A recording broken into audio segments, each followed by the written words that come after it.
Good Morning Business. Culture Geek. Avec Anthony Morel, il ne manquait plus que ça. Voilà, la litière connectée. Vous êtes venu avec un gros objet sur le plateau. Oui, absolument. On va parler plus généralement ce matin des pet tech. Il y a tout tech. Maintenant, il y a food tech, la sleep tech, la pet tech, la technologie au service des animaux de compagnie. C'est un marché énorme. Les Français dépensent chaque année 5 milliards d'euros pour leurs chiens, leurs chats, leurs poissons rouges. Et ils ont encore plus d'animaux de compagnie depuis le confinement. Exactement. Et donc, c'est devenu un Eldorado, notamment pour les fabricants d'électronique. Alors là, la litière que je vous ai apportée, c'est une start-up montpelliéraine qui l'a mise au point. La petite boutique d'Anthony. Mais oui, ça s'appelle Kermitou. Non, mais c'est très très malin. C'est une litière qui va, j'allais dire, presque me servir de vétérinaire à la maison. C'est-à-dire qu'elle est bardée de capteurs électroniques et elle va identifier tout un tas de problèmes. Elle va analyser en fait plein de choses qu'elle va m'envoyer sur une application sur mon smartphone. Donc le nombre de passages par jour du chat, par exemple, donc s'il se déplace suffisamment, sa température, l'évolution de son poids aussi, ce qui peut montrer d'éventuels problèmes de santé. La litière va aussi analyser, sans trop entrer dans les détails, les déchets du chat pour détecter possiblement, par exemple, un problème de diabète, des problèmes de reins.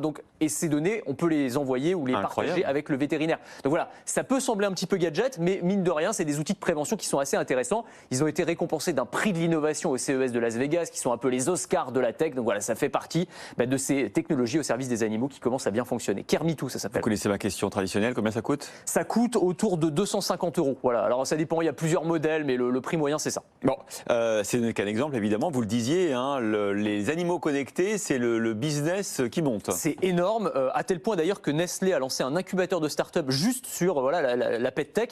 Le problème, c'est qu'on trouve tout et n'importe quoi sur le marché. L'alimentation animale aussi. Bien sûr, exactement. Il y a toute la question de l'alimentation. Sur les objets connectés, il y a des choses qui sont très pratiques. C'est par exemple des caméras de surveillance intelligentes pour les animaux, dont les ventes explosent, comme vous le disiez, depuis la fin de la crise sanitaire. Enfin, en tout cas, le retour du travail en présentiel, parce qu'on veut garder ce lien avec les animaux. C'est vrai, un Pixar où les animaux, vous savez, de compagnie font un peu n'importe quoi quand les maîtres sont partis. Ouais, c'est un peu ça. Donc là, on peut le vérifier. Et alors, on va même plus loin que ça parce qu'on peut jouer avec eux à distance. Par exemple, les caméras sont équipées de distributeurs de friandises. Et donc, depuis une application sur son smartphone, hop, on peut envoyer une petite croquette et jouer avec son chien à distance. Voilà, un petit peu gadget, évidemment.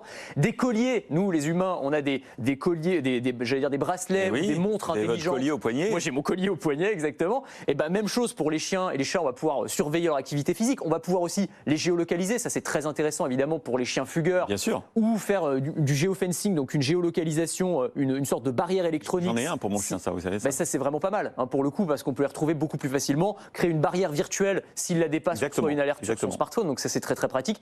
Mais alors là où on tombe, j'allais dire, dans la charlatanerie, c'est que vous avez par exemple des startups qui proposent maintenant des colliers qui traduisent les aboiements en langage humain. C'est-à-dire qui analysent les cordes vocales, les bruits émis par le chien et qui traduisent ça en parole. Enfin, il y a des trucs complètement dingos qui sont en train de sortir sur le marché. Ce marché qui est énorme. C'est pas un marché de niche, pour faire un mauvais jeu de mots. Et alors, on trouve aussi un Netflix pour animaux, il s'appelle Petflix. Alors Petflix, c'est le surnom, mais c'est vraiment ça. Alors il y en a même plusieurs, je vous en donne quelques-uns. Il y a Relax My Dog ou encore Dog TV, qui sont en fait des services de streaming pour les animaux de compagnie. C'est-à-dire c'est des chaînes qui ont été spécifiquement créées, alors avec des images de paysages incroyables où les chiens vont avoir l'impression d'être en promenade. Si je mets ça à mon chien, il va aboyer toute la journée. Alors c'est ça le problème, c'est qu'ils deviennent fous devant ça. Et puis alors même le son, c'est des sons, des fréquences qui ne sont audibles que par les chiens et les chats.